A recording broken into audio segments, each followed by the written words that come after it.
Welcome back to the morning show on XL7 TV. It's time for This Week in Real Estate with Bob Zadora. Mr. Zadora, welcome, sir. Morning, sir. You ready for the next round of weather? Ain't much we can do about it. Yeah, I guess I am. Guess was what? ready. So I'm gonna be. It's coming, It is. whether you're ready or not. That's right. Yeah. Tell me, what is a pessimist? A pessimist? Pessimist is someone who generally thinks everything is wrong. That things aren't Pessimist going sees right. a dark tunnel. Yes. Okay. Okay. Yeah. What's an optimist? An optimist is someone who's generally more lighthearted and sees things in a brighter light. Sometimes it's the Okay. train. Okay. An optimist sees the light at the end of the tunnel. Okay. Yeah. Okay. What's a realist? I'm not sure. Go ahead. A realist sees a freight train. Okay. The driver of said train sees three idiots standing in the middle of the track. Ah, there you go. Okay. Okay. How's the real estate world? Not as good as the comedy world, but Yeah. we're still, still going forward. It's slowed down some. You look at the week over weeks. Excuse me. And when you look at the national numbers, there's more and more houses coming on the market. We're over 400. We're at 400 houses right now. Wow. And that are available. That's a lot. It's right How here. long do you think it's been since I've had that many? Ooh, it's been 5-6 years probably. Really? I Yeah. figured it'd been longer than that. Yeah. So I figured it would have been way before COVID. yeah. So that's a pretty big number. So looking at the national numbers, but the interest rates are still fluctuating a little bit. They're in 6.5, 6, 7. Kind of depends day to day. I was looking at when I was looking for rates. I was looking back at earlier in the week. It was around 6.5, and now it's 6.7. But 3 weeks ago it had been like 6.8. So they're in their range. Mm-hmm. It's like trying to time the stock market. You really can't do it. You get into the day that get your rates locked at the lowest you think you're going to get, and you go from there. It's not. That's what you're buying. The rate is what's going to cause your monthly payment. That's what's really it's all about. And when you're trying to figure out what you can afford, that's what it's all based on. Which is more the reason to go get pre-approved. and Exactly. So try that to get you know rate. where you need to be looking when you're looking at houses, where you should be looking price point wise and what's available in what you can afford, and just be realistic with it. Not a buyer's market, not a seller's market. Where Yeah, are we're we? kind of in between right now. It seems I think it's going to turn more buyers. 400 houses is a sign, and nationwide it jumped like 110,000 houses over the week. Mm-hmm. So when you see those kind of numbers, that makes it better for buyers because they have more to choose from. Sellers that want to sell, well, how do they make their house more attractive? They drop the price. Mm-hmm. And with the interest rates, that's kind of where they thought all this that was going to go, several years ago until we got bit with the inflation and everything. And there's a lot of people not knowing what's going on. You see the news every day. This is going on. Trump's done a great job with a lot of things, and the chaos is what it takes to get things done. But chaos doesn't help people make. They're afraid to make big decisions Big like decisions, that. right. And when you see that, that's where you end up with more houses than buyers. People aren't as willing. With 400 houses on the market, it's time for people to hone their negotiation skills. Yes. Yeah. I mean, you need to be able to sit down and explain things to people to be able for them to understand what it is going on with this. For the sellers, for them to get that top dollar, they have to be prepared, and the house has to be ready. They need to be willing to negotiate some and get ahead of it, or else that buyer who was coming to look at their house, if they don't come, or if they can't come together on a deal, there may not be another buyer for that house again. Mm-hmm. Because like I said, with that many houses, there aren't as many people looking. So you have to appeal to those that are down here looking. And they're not getting as much for their houses where they're at because the markets are. With 400 houses being on the market, are you seeing the days on market rise as well? They're going to start. I mean, it's come up fairly. It's been pretty steady. gradual. So it went up 5 from last week. We were at 395 last week. We were 4 today, and you'll see the time on market coming up because the number of sales are down. When I looked at the number of sales from last week to this week, we're down some. Now, some of it would have had to do with the bad weather. That would have been the time that they would have been looking. So I take that into account. That'll fluctuate some. When I look at the bigger numbers for the months in the past, or excuse me, the years in the past, when, come on, modern technology. When you look back at like 2023, it was 93 days on market. 2022, it was 92, but 336 homes sold in 22, 302 sold in 21. This year, we've had 263. So the numbers are falling down from that COVID bubble that we had here. So the days on market will start to pick up. Excuse me, we're at 98 days on market, year to date right now. Last year it was 91.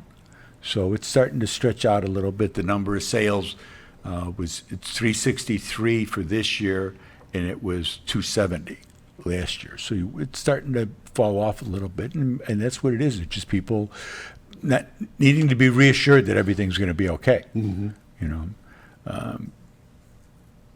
President saying that things are, we're going to have to suffer a little bit and then things will get better. Well, everybody wants the better right away. Nobody wants the suffering or whatever it may be that we're going to go through. And people just, when they don't know, they have a tendency, it's just like the presidential elections cycles. They don't know, they see those commercials every day. We're just going to wrap myself up in my blanket and we're going to stay here cocoon mode. And go into cocoon mode, and that's what it is. They just don't know what's going to happen. Because you look at the cars are going to jump 25%, and this is happening. That's going to happen. That hurts people, whether it actually ever touches them or not. Psychologically, it does. And they say, "Well, I'm okay, but my neighbor." That's always the biggest thing with inflation. When the economic numbers, I'm okay, but I know little Billy isn't doing well at all. That's what hurts. Probably makes it a little tougher now on the first-time home buyer. Yeah, it does. It does. Because they're even more nervous. What if because they're newer in their jobs. They're, they don't have that time and grade to stay there. They're just getting started. They're starting to establish themselves. And just to be in that position that you don't know, you say, okay, fine. Okay, we'll extend the lease another year for the rent, and the rents aren't going down, so it's harder and harder to save money for a down payment. But the RD programs, FHA, but the rural development's a great program for first-time home buyers as far as you don't have to have, in a lot of cases, you don't have any money down. If you're a first-time home buyer, you really want to go and get pre-approved because you want to make sure you don't have any bad credit things sitting out there waiting for you, stuff that you forgot about, and go, oh, and your credit score is here when it should be here. And go local banks. I say it all the time. Stay off the internet checking your credit scores because you're getting dinged every time you go on there. You want to kind of do the right thing. Not maybe what's the most popular thing, but, local banks, obviously, Chris Desari is a friend of the show and friend of mine, and recommend him. If you go there, when you walk out the door what you can do. If you have problems, you will know what to do to fix those problems. Not what you think or what the barber tells you should do, what you should do to get your problems fixed. That's the biggest thing. Try to get ahead of it. Probably as big a thing as keep your dream alive. Go talk to the finance guy. Talk to a realtor. Yep. See what's out there. Yeah. If you See what your options designs are. on buying a home your first time, go get pre-approved first. Yeah. And then contact a good Because realtor. it's not the end of the world. I mean, Yeah, it's not over. I sound kind of gloom and doomy, and I don't like to do that. But that's what the market's doing right now. It's just contracting right now because of that. But everybody's got to live their life. It's what's best for you is really the most important thing. What can you do? What can we do to help you? We're going to be upfront with you. There's no question about that. We're going to do everything we can do to help you because we want you to be successful. That's what we've done. That's what we've done all these years. I mean, Let's look at your help people numbers. with that. This week in real estate, there were 25 properties sold, 7 parcels of land, 18 homes sold. They ranged in price from $1 million to $79,000. Average sale price this week was $278,000 with 92 days on market. 14 properties expired. Excuse me. There were 37 price changes. Let me see. We're going back to 60 listings came on the market. 3 commercial properties, 10 parcels of land, 47 homes came on the market. So it's still, and we still ended up with 5 more than we had last year. 14 properties expired. There were 37 price changes. So we're starting to see a little bit people taking a look and seeing where they're at and saying, okay, we'll take a little less because we want to move on and get on to the next phase of our life. For 2025, like I said, there's been 263 homes have sold. The average sale price has been $243,000 with 98 days on market. For 2024, there had been 270 homes that sold with an average sale price of $240,000 with 91 days on market. In 2023, 257 homes sold. In 2022, 336 homes sold. In 2021, 302 homes sold. In 2020, even as COVID was starting to roar, there was 283 homes sold. So I went back to January 1st of 2020 to yesterday, last night, and there's been 6,292 homes have sold in this market. Some turning over, some have sold multiple times, obviously, because that's, and look at the full size of our market. But average sale price has been $214,000 with 97 days on market. So it's been pretty steady. And it was from January 1st of 2020 to today. But it's a lot of transactions. That's a lot of transactions. Yep. So Not in a crash mode. no, not at all. We're not seeing there. I mean, there's no repos. There's no nothing. And when we go back to 2008 and things like that, where things were bad as we were coming into that when the bubble broke and things, it's a whole different deal. No repos. The banks are making sure that you can you can afford what it is you want to do. That you can afford that house you want to buy. At all levels, whether it's your first house or your 15th house, they want to make sure that you can afford it and not get caught up in the switches with that.